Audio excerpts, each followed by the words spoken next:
Some people will have a pretty strong deviation in their nose, like myself. It doesn't necessarily mean you can't get the piercing, but it can make it a little bit tricky. So your piercer will definitely have to take a look at it and see if it's possible for you. In some cases, what may be possible for one piercer may not be possible for another. So you could come back and have a second opinion.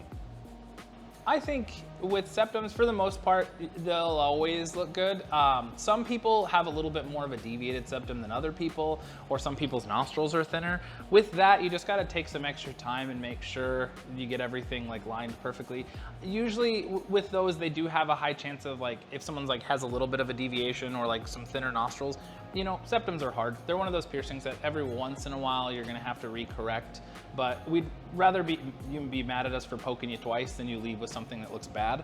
But we're gonna make sure it looks good. In the 16 years I've been piercing, I've really never turned down a septum.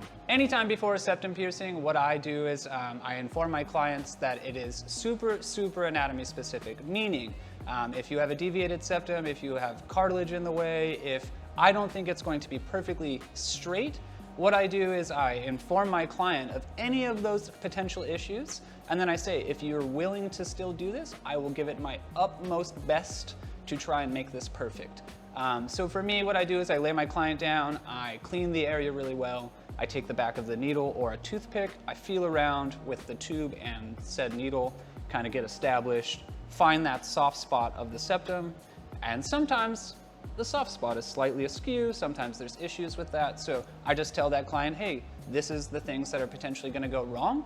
If you still wanna do it, we can rock it out. If you don't, it's totally fine. We could do something else, or you can cruise on.